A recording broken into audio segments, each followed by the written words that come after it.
Olá pessoal, bom dia, boa tarde, boa noite. Hoje é dia 25/4, vamos para o nosso encontro aí de metodologia do ensino. Hoje a gente começa uma nova etapa do curso, né? A ideia de agora para frente a gente tratar temas, né, que serão utilizados nas aulas aí que vocês futuramente vão dar, né? Então a ideia básica dessa etapa do curso é, vamos dizer assim, municiar o futuro professor de um repertório maior de informações que vá além do livro didático que ele vai usar no ensino médio, com histórias, com exemplos, etc., que podem contribuir com essa aula que ele vai preparar futuramente. Então, essa é a ideia. Então, a gente já conhece as técnicas, a gente já sabe como preparar uma aula, agora a gente tem que pegar o conteúdo e jogar o conteúdo nesse modelo que a gente tem e entregar isso para os nossos alunos, tá? Então, notas gerais, né, sobre esse pedaço daqui para frente, né? Então, 99% do que nós vamos conversar daqui para frente tem a ver com a ideia de mudança, né? Então, como eu já falei para vocês em outras oportunidades, eu entendo que a sociologia é a ciência que estuda a mudança social. E como a sociedade ela muda continuamente, em tese, sempre precisará de ciências sociais para entender o que está acontecendo, para capturar as consequências dessa possível mudança. A mudança a gente nunca sabe de antemão se ela será boa ou se será ruim, mas a gente, como especialista, né, como sociólogo, em tese a gente tem de, baseado no que está acontecendo, no nosso conhecimento de situações semelhantes no passado, produzir alguma ciência comparativa que permita a gente falar, olha, sob essas circunstâncias pode acontecer isso ou aquilo com determinadas consequências, né? Mas nunca vai ser o que de fato vai acontecer, porque as coisas elas mudam muito mais do que a nossa capacidade de explicá-las, tá? Ou de compreendê-las. Outra coisa importante, nós vamos estar tratando de temas específicos, né? A exceção dessa aula e talvez da próxima, nós vamos estar, a partir de então, tratando de temas específicos. Nós vamos tratar de família, vamos tratar de religião, vamos tratar de política, vamos tratar de trabalho, de organizações, tecnologia, etc. E apesar de eles serem tratados em módulos quadradinhos, esses quadradinhos eles se relacionam. Então, por exemplo, quando eu for falar sobre trabalho, entre eles eu vou estar falando um pouco sobre, por exemplo, o trabalho da mulher. Quando eu estiver falando sobre organizações, o papel das mulheres nas organizações. Quando eu estiver falando sobre família, eu vou estar falando sobre o impacto das mudanças na estrutura das famílias com relação às mulheres. Então, apesar de estarmos tratando de temas fechados, eles se relacionam como um todo. Tá? Então, quando eu for falar sobre violência, eu vou estar falando sobre violência contra a mulher. Quando eu estiver falando sobre tecnologia, eu posso misturar tecnologia com violência. Então, muitas das discussões que acontecem hoje nas redes sociais e que inflamam muitas populações do mundo inteiro, tem muito a ver com a tecnologia, mas também tem muito a ver com a política. Então, os assuntos eles não são estanques, eles conversam e se complementam. Tá? Como método, a gente adota estudar dentro de determinados escopos, mas o escopo ele é fluido. Então, a gente, vocês como futuros professores da área, vocês vão ter que aprender a lidar com essas questões, porque isso enriquece a aula que vocês vão dar, ajuda vocês com exemplos e principalmente por trazer o cotidiano para dentro da sala de aula, tá bom? Como a gente adotou o livro do Giddens, né, eu acho que vale a pena compreender um pouco o livro dele, né, e como ele trabalha, né? Primeira coisa, o Giddens ele gosta de contar histórias. Então todo capítulo ele tem uma história. A história ela ajuda a gente a reter o conhecimento, ajuda a gente a reter a informação.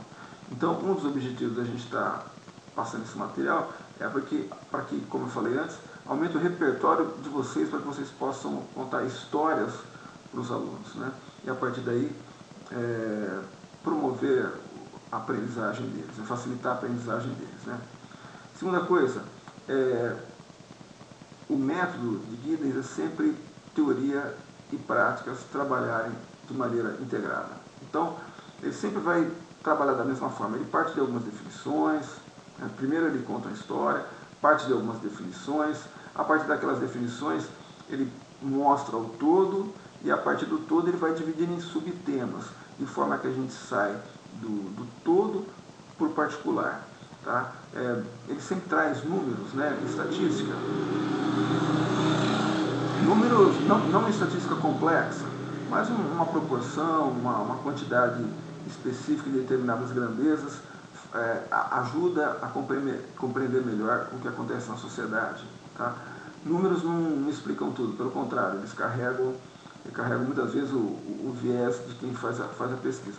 Mas alguns nos ajudam muito a mostrar determinada gravidade de determinada situação. Tá? Ele traz sempre novidades, tá? Nos livros dele sempre tem uma teoria nova, algo que está acontecendo no momento. Tem a ver com outra disciplina que a gente faz. Eu sempre tento trazer sempre um artigo mais recente do que o livro que eu estou trabalhando. Por quê? São as novidades, são os últimos desenvolvimentos da pesquisa, e a pesquisa está sempre em mudança também, né? Ela está trazendo novas informações. Então acho interessante a gente trabalhar com temas bem contemporâneos, informações bem fresquinhas. Isso ajuda a trazer a realidade para dentro da sala de aula. Tá? Ele, ao final, ele sempre sintetiza, ele faz um resumo. Então acho interessante, quando vocês estiverem em sala de aula, é importante ao final da aula sumarizarem o que vocês trouxeram naquele dia, marcarem os temas mais importantes, ou os conceitos mais importantes, os conceitos fundamentais que são importantes. Tá? Ele deixa espaço para leituras complementares e reflexões posteriores. Tá? Então tem a ver com aquela ideia de sempre estar trazendo novidade, procurar um site específico, uma instituição específica, enfim. Então esse é o estilo do autor, eu acho muito interessante. E digo mais, esse livro dele eu diria para a gente que para vocês que vão ser professores de ensino médio, é o livro de cabeceira, né? Ele tem quase todo o ferramental para você dar uma boa aula nos 3 anos de ensino médio. Bom, contextualizando um pouquinho, né? O espaço nosso é o século XXI. Tá? Então, apesar da sociologia ela ter começado no século XIX, nós vamos tentar trazer para a realidade, né? Porque, afinal de contas, esse é um entendimento, é para isso que se presta a sociologia no ensino médio, para formar cidadãos na medida que eles são capazes de interpretar o que está acontecendo ao redor dele. Então, tudo que aconteceu antes é ferramenta. Tá? E essa ferramenta ela vai ser utilizada conforme a realidade se propõe. Tá? Ao que se propõe a sociologia? Indagar, questionar como, por que determinada coisa acontece e qual direção seguir. Então, essa questão da direção seguir, eu gosto de colocar ela aqui, porque, como toda ciência, ou como quase toda ciência, a sociologia, para nós, ela está numa situação acima das demais. Se você perguntar para um advogado qual que é a profissão, a ciência mais importante, ele vai falar que são as ciências jurídicas, que é o direito. Ele vai dar uns bons argumentos, ele vai falar que a finalidade do direito é levar a justiça. Se você perguntar isso para um médico, ele vai falar a mesma coisa, que a finalidade da medicina é diminuir o sofrimento humano enquanto na Terra, né? Então a gente precisa ter saúde, a gente não pode ter dor, etc. Então a nossa ciência ela também, às vezes, ela cai nessa armadilha e se acha que a gente está numa situação melhor que as demais ciências para explicar o futuro ou dar uma direção. Eu prefiro passar que a sociologia é uma ciência que nos permite compreender bem o que está acontecendo e apontar não a direção a seguir, mas as consequências de determinadas direções, ou melhor, as possíveis consequências de nós tomarmos determinadas decisões ou seguirmos determinados caminhos. Tá? Se seguir aquele caminho vai acontecer o que nós falamos, não sabemos, porque a mudança é muito rápida, muito dinâmica e muitas vezes está além da nossa capacidade de compreender. Então a gente pode dar uma probabilidade, uma hipótese futura do que vai acontecer. Eu acho muito forte em qualquer ciência afirmar o que de fato vai acontecer. Tá bom? A sociologia, além de indagar, ela discute abordagens diferentes. Eu coloquei aqui os pais fundadores da sociologia, Marx, Durkheim e Weber, e cada um deles tem uma visão diferente do mundo, uma visão diferente da realidade, e a sociologia ela carrega essa característica. Nós não temos uma solução definitivamente para os problemas da sociedade. A gente tem visões diferentes que levam a caminhos diferentes. Tá? Ou ainda, a sociologia ela procura explicar, ou entender, ou transformar. Então, cada uma dessas linhas ou outras linhas, elas trabalham nessa linha de explicar, ou nem explicar, apenas compreender, entender por que as pessoas agem daquela maneira, ou transformar. Então, transformar tem a ver com aquela ideia de qual direção seguir, é uma característica não apenas da sociologia, mas de todas as ciências de forma geral. Tá? Qual é o nosso escopo? É bem amplo, é a vida social humana. Então, se nós estamos numa sala de aula, numa comunidade afastada do interior brasileiro, ou num grande centro como Nova York, ou dentro da indústria, ou trabalhando nas ruas, esse é o nosso espaço. Então, portanto, a sociologia é um espaço muito amplo de pesquisa. E por ser amplo, ela vai do macro, entender grandes questões, por exemplo, relacionadas à desigualdade econômica, mas também questões micro, para entender pequenas sociedades, ou micro-sociedades, como um casal, uma família, coisa do tipo assim. E também, dentro desse escopo, ela pode investigar da estrutura à ação. A ideia de estrutura, nós já conversamos em outros encontros, é a ideia de que existem forças invisíveis que, de certa maneira, organizam o nosso pensamento e nossas ações. E que nós seríamos espécie de marionetes que são guiados por essas forças. Tá? Ou, ao contrário, o conceito de ação que nós que criamos essa estrutura e nós que temos a capacidade de alterá-la ou conduzir nossa existência da forma que nós acharmos melhor. Então, isso tem essas duas possibilidades dentro da sociologia. Uma definição interessante da sociologia é essa de separar o senso comum da ciência.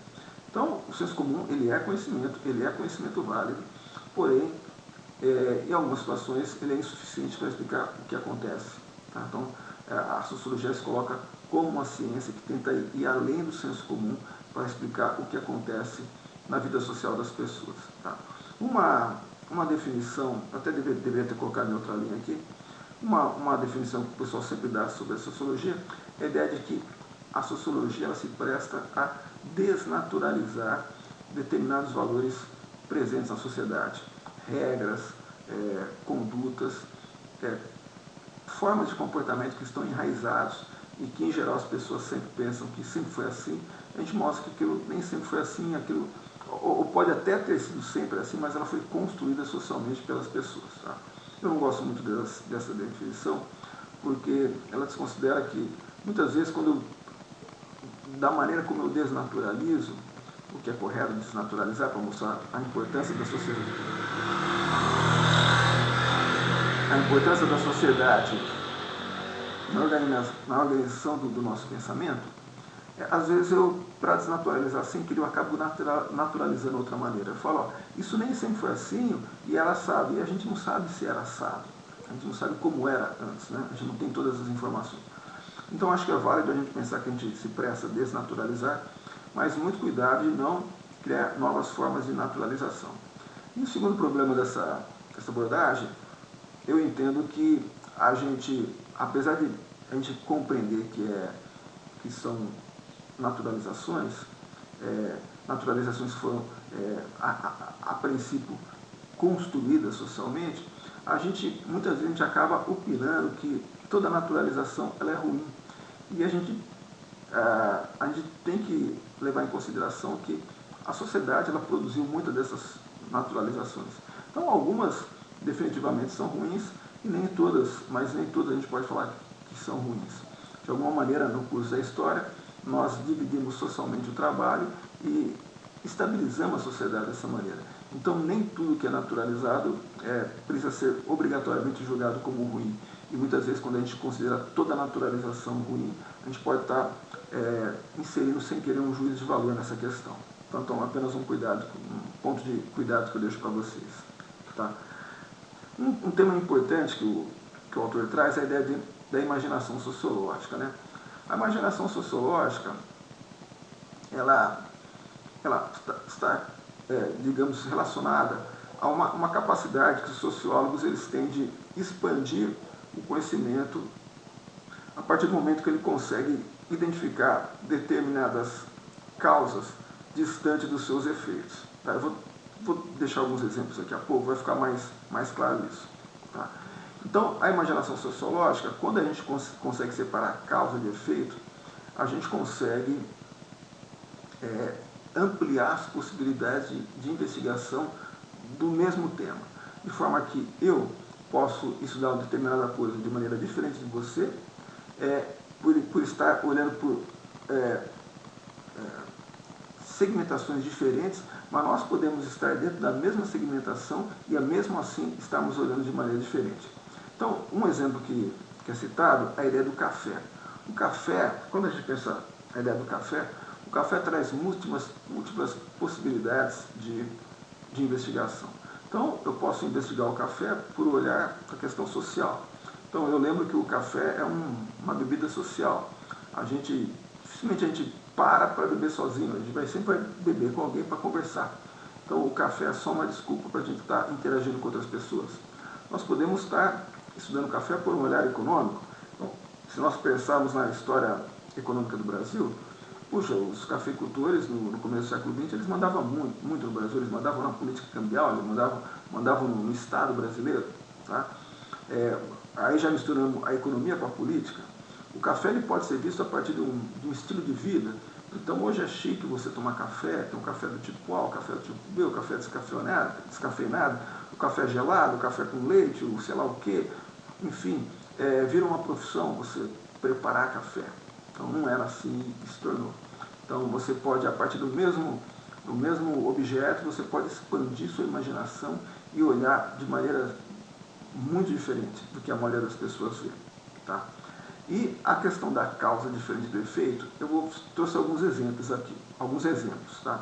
Então, por exemplo, quando eu penso em desmatamento da Amazônia, o que a gente pode relacionar a desmatamento da Amazônia?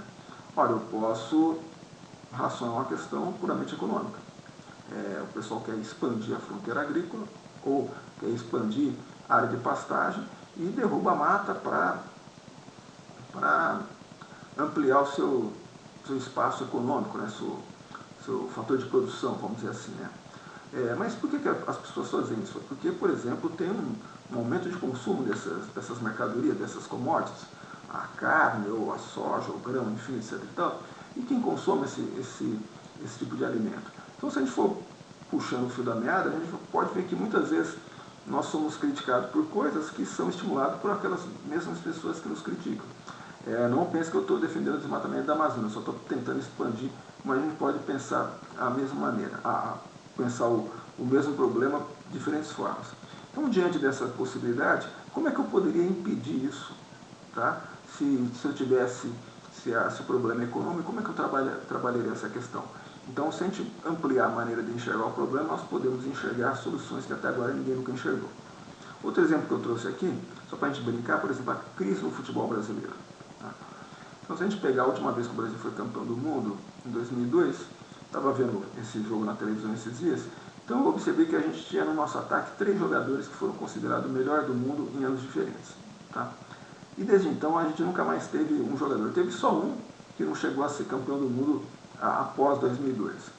E por que será que aconteceu isso? O que levou o Brasil a perder a capacidade de fabricar talentos assim? Tá? Então a gente pode pensar mil coisas. Então, por exemplo, aí em Paranaíba, onde eu dou aula, entre a minha casa e a escola era 30 minutos a pé.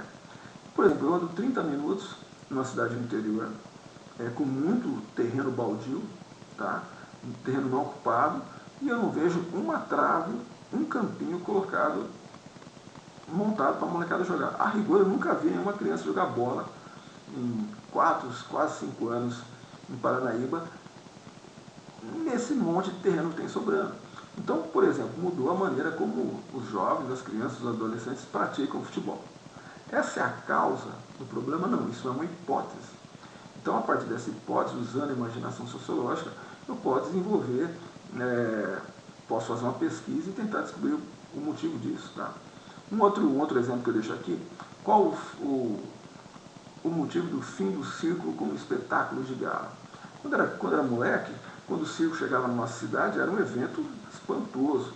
Era caro, era um evento chique, né? A gente colocava a nossa melhor roupa para ir lá no circo, né? E por que o circo desapareceu? Hoje ele é periférico, ele vive nas pequenas cidades, com estruturas econômicas muito frágeis, pequenas, etc. E tal. Por que isso acontece?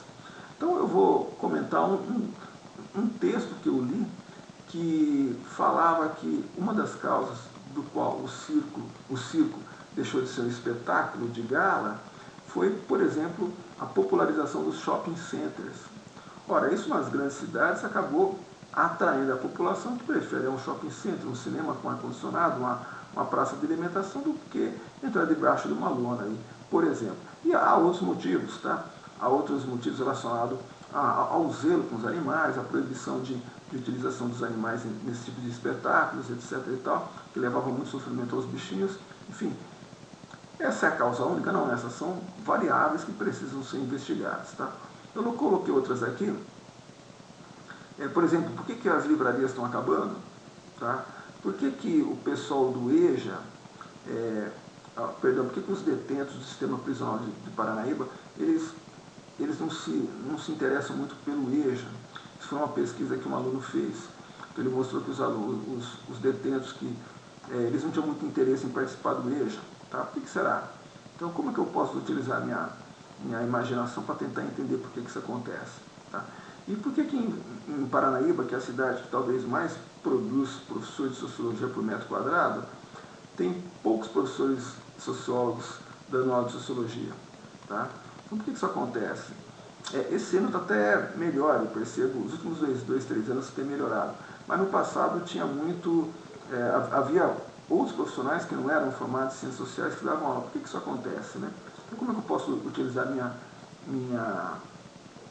imaginação para tentar localizar as respostas a essas perguntas, ou utilizá-las como hipóteses para que elas sejam investigadas, para entender por que essas causas, perdão. Tá? Outra coisa interessante nas ciências sociais, na sociologia, é a dificuldade, muitas vezes, a gente dividir o individual, separar o individual do social. Então, eu coloquei alguns exemplos aqui. Né? Quando a gente vai estudar o divórcio, o que é individual e o que é social no divórcio? O que é uma causa comum que é a sociedade que produz, que pode afetar todos os casais, e o que é uma causa do indivíduo que pode gerar o divórcio? Outro exemplo, o desemprego. O que é individual e o que é social? Olha, o desemprego ele tem muitos fatores econômicos e sociais que afetam toda a sociedade. Mas por que algumas pessoas elas estão sempre desempregadas e por que algumas quase nunca estão desempregadas? Quais os fatores sociais que fazem com que uma fique mais desempregada e outra quase nunca desempregada? E quais fatores individuais? Então, às vezes, é difícil a gente separar isso. Então, apenas um rigor científico muito grande para a gente poder compreender isso melhor. A mesma coisa, o suicídio. Então, por exemplo, o estudo famoso de Durkheim, que aponta as variáveis sociais do suicídio, elas apontaram a importância da questão social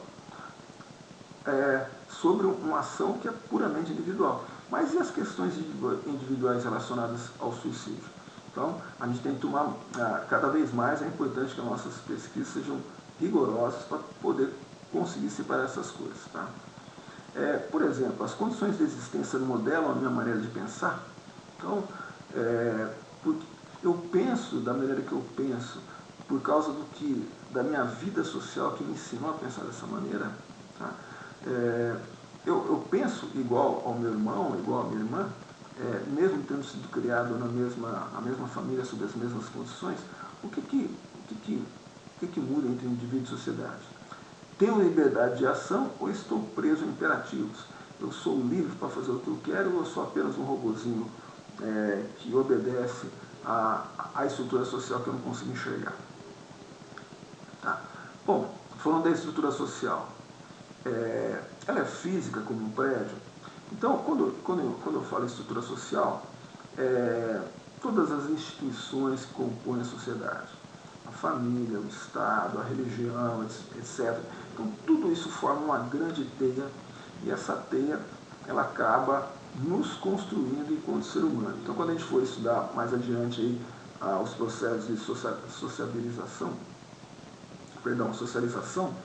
nós vamos ver que o ser humano, ele não nasce pronto, ele vai sendo construído na medida da sua existência. E nas fases iniciais da nossa existência, enquanto crianças, nós somos completados enquanto ser por via social. Então, apesar dessa estrutura não ser invisível, ela promove ações que são muito táteis, muito palpáveis, né? Porque, afinal de contas, ela modela meu comportamento, minha forma de agir, minha forma de pensar, minha forma de sentir. Tá? Então, por exemplo, e ela é perfeita, essa estrutura, ou seja, ela nos abraça de maneira igual? Não. Se você pegar uma família e colocar dentro de um carro, e chegar algum pedinte no semáforo, um cara vendendo alguma coisa, você vai observar que dentro da mesma família, criados sob as mesmas circunstâncias, alguns vão achar, olha, vamos ajudar, ou outros vão falar, não, fecha a porta, porque é perigoso. Então, o que separa? Então, a estrutura ela é forte, mas talvez ela tenha algumas brechas aí, enfim. E vários autores tratam de investigar essa ideia, né? Então, eu coloquei dois aqui, né? O Giddens, né, que traz a ideia de estruturação. A ideia de estruturação é que a estrutura ela é construída, tá? E quem constrói esse bloco somos nós. E a ideia do Bourdieu é que ele traz uma ideia de hábitos, que seria o elemento que faz a mediação entre a estrutura social e a ação social. Ou seja, a estrutura social me produz, mas eu ajo e modifico a estrutura social. Tá? Só que dentro da teoria do Bourdieu, eu modifico essa estrutura dentro de determinadas possibilidades. Tá? Então, alguns autores trabalham essa questão de estrutura social. Outros, pelo contrário, não se interessam por ela. Se interessam mais pela ação social, pela possibilidade que eu tenho de agir independente da existência da estrutura. Tá? Bom, importância da sociologia. Primeiro aqui, né, num mundo tão complexo, tão polarizado, né, consciência das diferenças culturais. Né? Então, é fundamental a gente... a sociologia ela é um instrumento de empatia, ela nos permite conhecer o outro, né, de entender por que eles agem daquela maneira, quais são as forças que o levam a agir daquela maneira. Então, a cultura é uma dessas estruturas. Né? Então, como é que a gente consegue, como a gente compreende isso?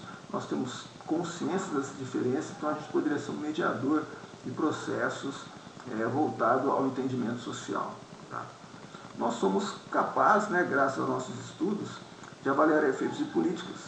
Olha, se fizer tal coisa, tem mais probabilidade de dar sucesso por causa disso, disso, daquilo. Ou o contrário. Tá? Então, se a gente trabalhar próximo de outras ciências, como a estatística, como a política, como a economia, nós vamos ter possibilidade de juntar mais informações e ter capacidade ainda maior de avaliar esses efeitos. Tá?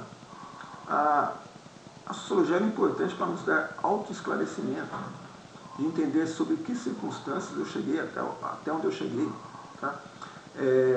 Cuidado que autoesclarecimento não significa que a sociologia ela vai curar você de algum problema social ou de algum problema individual causado pela sociedade. Pelo contrário, ela tem a capacidade de te dar mais esclarecimento, de deixar até mais eu não digo confuso, mas mais tenso diante dessa realidade. Então, não confundir autoesclarecimento com a cura dos seus problemas. Não.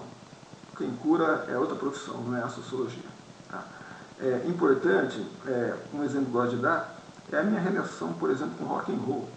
Eu só fui conhecer o rock and roll já com quase 30 anos de idade.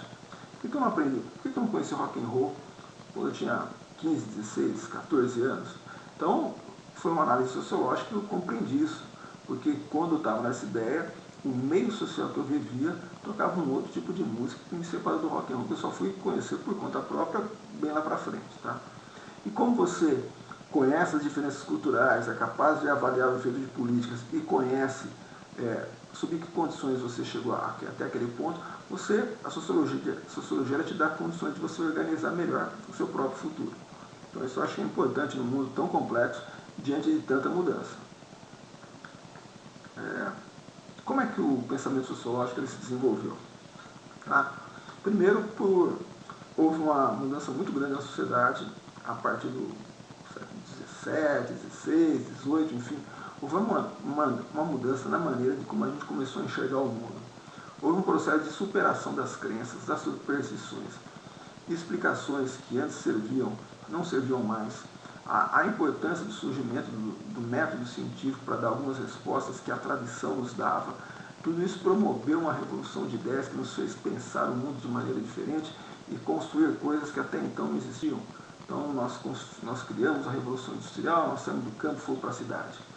A partir do momento que todas essas mudanças ocorrem,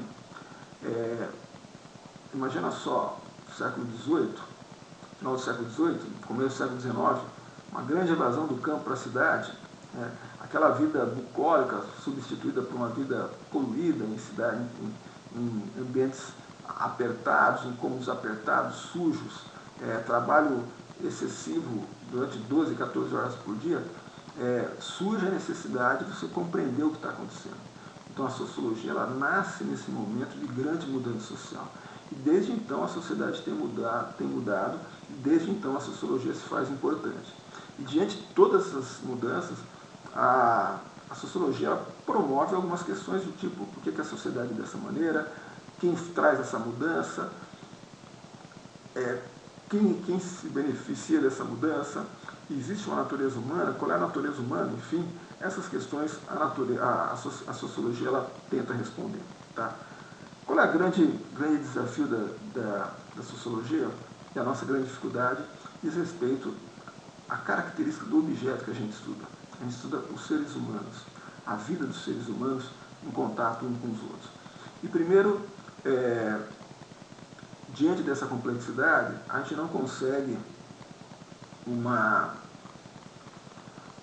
consenso. Então as nossas teorias elas se chocam. Tá? Muitas vezes porque nós estamos olhando a partir de olhares diferentes ou a partir de pontos de vista diferentes. Tá? Então não espere um consenso da sociologia. A sociologia ela é boa para levantar as questões, mas nem sempre ela nos dá respostas boas, porque ela dá várias respostas. Então a dificuldade é, diante de tantas respostas, achar que melhor atende. Mas como a sociedade é muito complexa, nós temos que entender que cada uma dessas respostas ela atende pelo menos a um pedacinho do problema. Então, daí a importância a gente entender a sociologia de maneira ampla, enxergar as várias vertentes, os vários autores, os vários pontos de vista, porque isso são como se fossem ferramentas que nos ajudam a compreender melhor a nossa realidade social. Tá?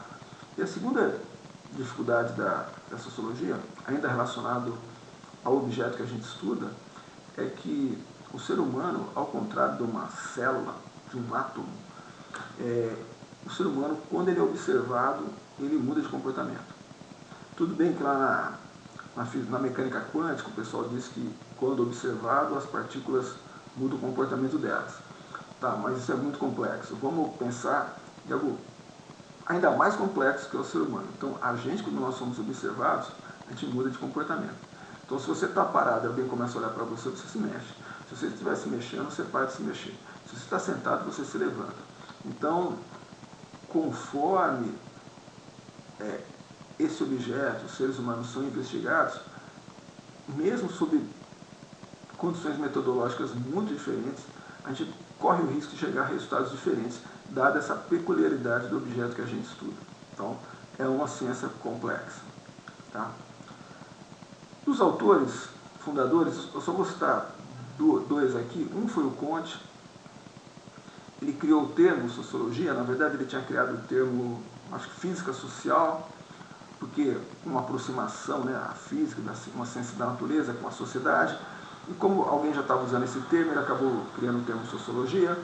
Então, como um cientista próximo da ciência da natureza, física, química, biologia, ele buscava uma ciência que determinasse leis, ou seja, uma ciência que fosse utilizada para prever situações relacionadas à sociedade.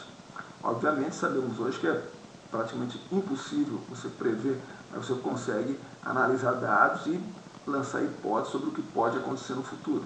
Tá? E ele criou a chamada lei dos 3 estágios. Em outras palavras, ele entendia que o nosso entendimento das coisas que acontecem, a partir de um estágio que ele chamava de teológico, em que nós, as explicações que nós dávamos estavam muito próximo à nossa relação com o sagrado, com a religião, para explicar por que as coisas aconteciam, até chegar num estágio científico, que é sinônimo do chamado positivo.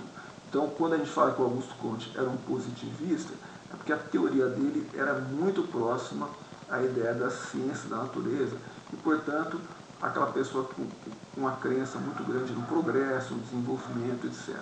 Tá? Entre esses 2 estágios, houve um estágio intermediário, metafísico, e as explicações não eram dadas nem pela religião, nem pelo método da ciência. Tá? Ao final da sua vida, ele propôs, ele começa a perceber que a sociedade ela promovia a desigualdade nesse mundo moderno, né? Então ele percebia que faltava um freio ou um suporte moral para a sociedade. Ele entendia que a sociologia seria essa religião da sociedade, a ciência que promoveria o consenso moral para a gente poder viver coletivamente. Então, isso aí não existe, né? Por sorte caiu, né? E o Augusto Comte, apesar de ele ter criado o termo, ele não é considerado um pai fundador da sociologia, porque ele, a rigor, ele não criou um método. E quem criou esse método foram as pessoas, foi mais ou menos na data, na sequência temporal. Marx, com o seu método do materialismo histórico, Durkheim, com o método do fato social, e Weber, com o método do tipo ideal. Vamos, grosso modo, dessa maneira, foram os autores que fundaram a sociologia, porque eles criaram um método de se analisar a sociedade. Tá?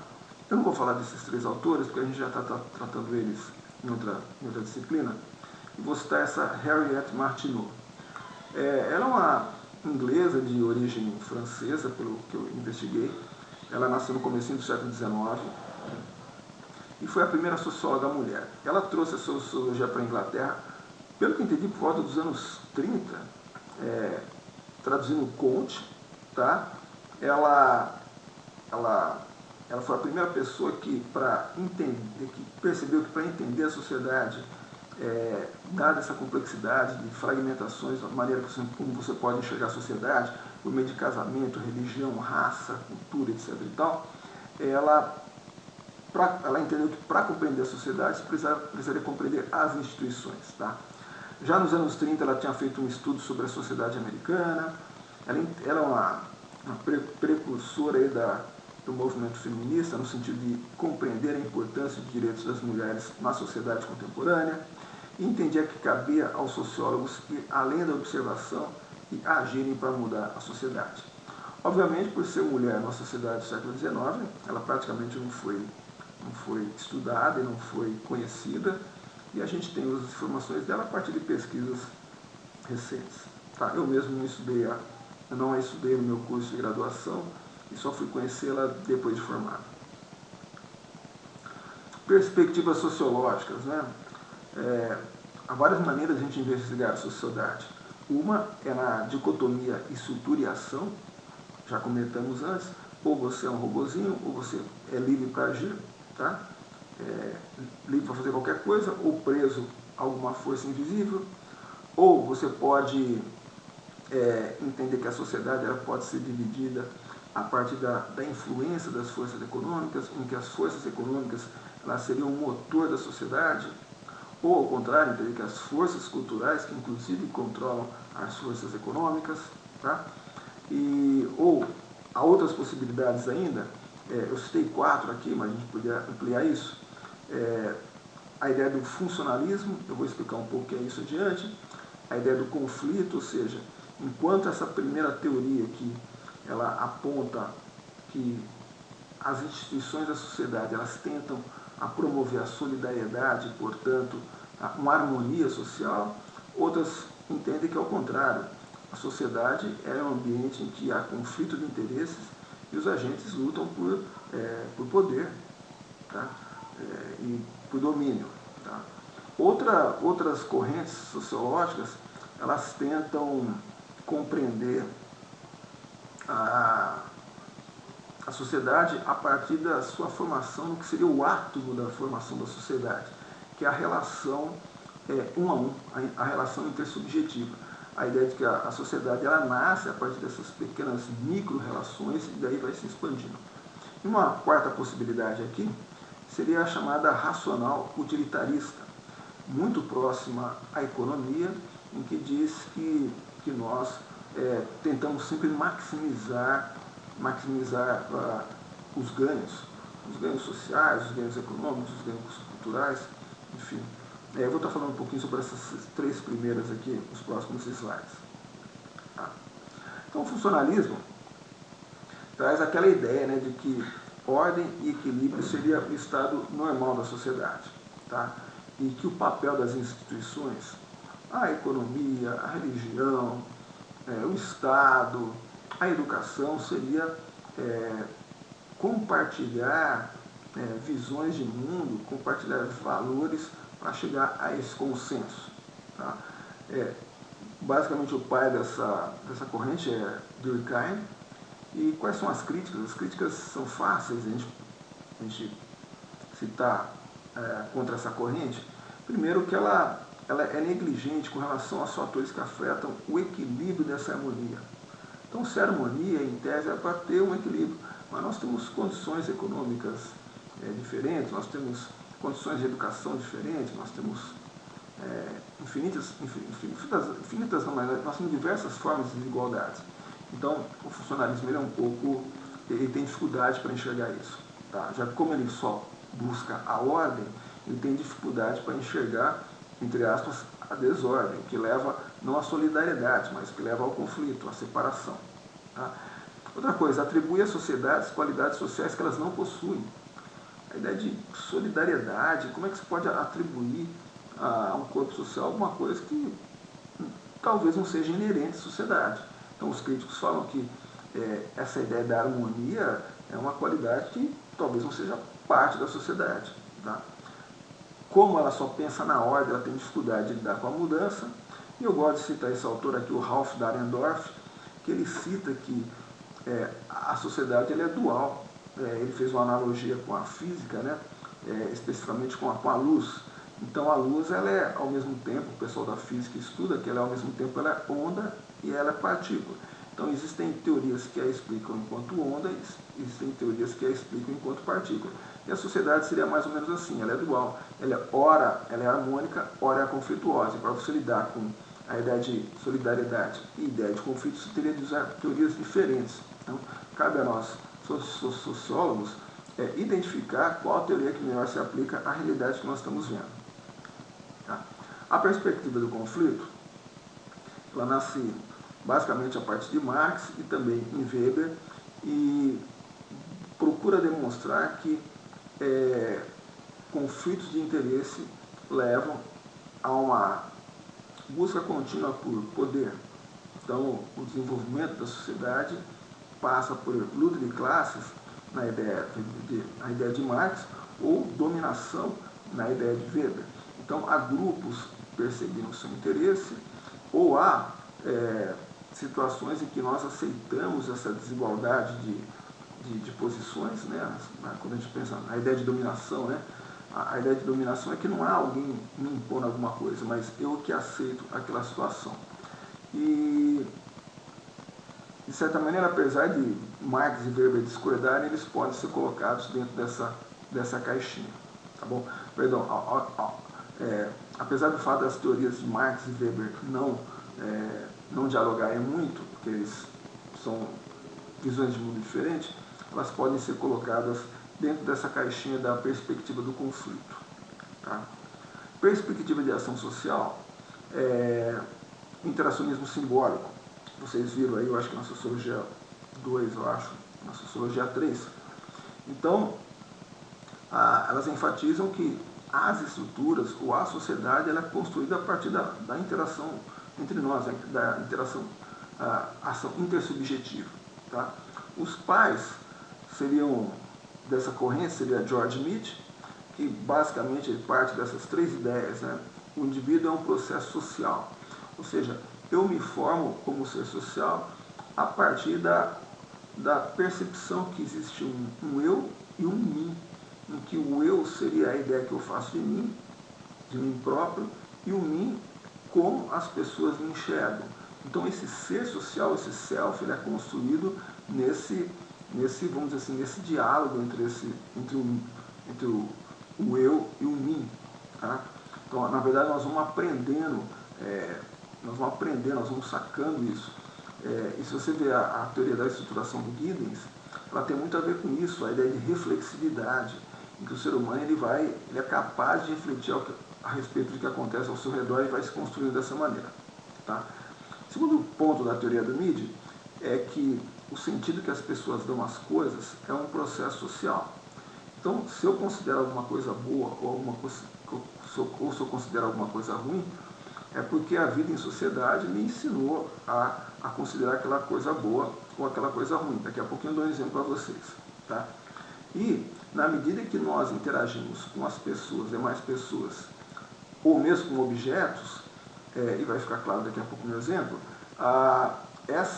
nós mudamos e mudamos a nossa percepção do sentido das coisas. O Bloom ele parte dessa fonte e faz uma pequena modificação.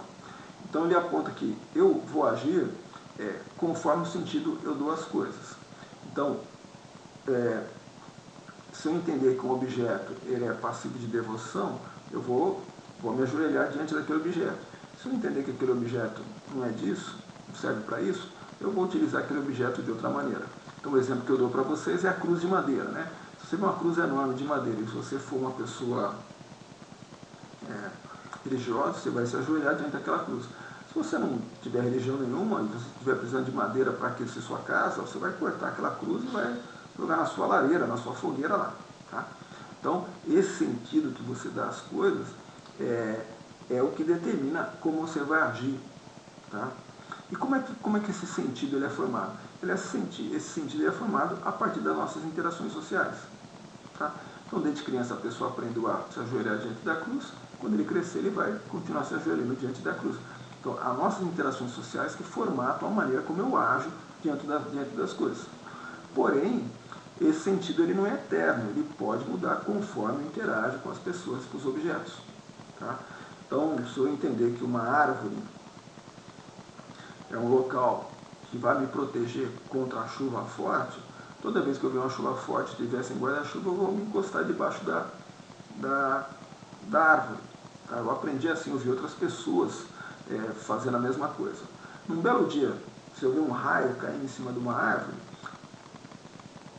eu vou mudar meu significado. Eu vou entender que a árvore é um local perigoso para você ficar durante uma tempestade com relâmpagos. Então, o sentido que nós damos às coisas, elas não são eternas, elas mudam à medida que eu convivo com o objeto e ou melhor, quando eu interajo com o objeto e com as outras pessoas. Tá?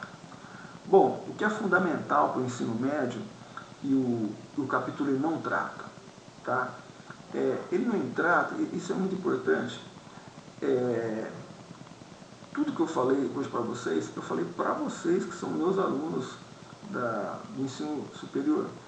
Mas não seria um tema bacana para a gente falar com os alunos do ensino médio. Porque isso que eu contei para vocês é para dar exemplos para vocês melhorarem as aulas de vocês. Mas o que o pessoal espera mesmo no ensino médio é que entender a sociologia como um estudo da sociedade. Tá? Ou seja, nós vamos estudar famílias. Pô, mas o que tem a ver com estudar famílias? Ora, por que mudou a composição das famílias no Brasil nos últimos 30 anos, 40 anos? Porque quando eu nasci, a expectativa é que uma mulher tivesse 6 filhos e hoje ela tem menos de 2 filhos. Por que a mulher passou a trabalhar? Por que há violência no interior da família? Então, são essas coisas que acontecem no momento presente da sociedade que a sociologia ela ajuda a investigar. E é isso que nós vamos estudar daqui para frente. A educação. Por que a educação no Brasil é tão ruim? Por que as crianças no Brasil, metade das crianças, elas não se alfabetizam na idade correta? Por que a gente tem analfabetos funcionais saindo dos cursos superiores? Eu não estou falando nem do ensino fundamental, tá? Então, a sociologia é a ciência que vai nos a compreender porque a educação está ruim. Por que nós nunca tivemos tanta mídia na sociedade? Rádio, televisão, internet e mídias sociais, e por que está cada vez mais difícil a gente encontrar a informação correta? Por que tem fake news? Por que tem, enfim, a sociologia é a ciência que vai nos vai ajudar a compreender porque esse fenômeno acontece. A mesma coisa com relação à violência e criminalidade, à tecnologia, ao trabalho, enfim, o trabalho está mudando. Por que algumas profissões desaparecem e surgem outras? Enfim, então isso é o que nos cabe levar ao ensino médio. É isso que a gente precisa, de certa maneira, é isso que eu acho que atrai o estudante, ele compreender a realidade dele. Então, esse ferramental dessa aula é para a gente saber quem fundou, por que a sociologia cresceu, por que ela nasceu, quais são as suas principais correntes, e de alguma maneira essas informações elas têm de estar diluídas dentro de informações sobre a família, educação, sobre mídia, violência, tecnologia, trabalho, enfim, política, religião, crescimento populacional, ambiente, enfim, tá bom? Então, resumidamente, uma pergunta que essa pergunta vai cair na prova, certamente. O que é a sociologia para você? Afinal, então, o que é a sociologia? Então, para a gente responder essa pergunta, nós temos que conhecer um pouquinho sobre que condições a sociologia surge, que questões ela busca responder, quais são os seus fundadores, quais são os seus métodos, que mais? Qual a finalidade da sociologia no mundo contemporâneo, quais são suas correntes de pensamento, enfim, tá bom? E aí a gente conversa no nosso encontro semanal, ou presencialmente, ou por videoconferência, conforme os andamentos do isolamento social, tá bom? Então todos uma boa semana e nos vemos aí em breve. Grande abraço.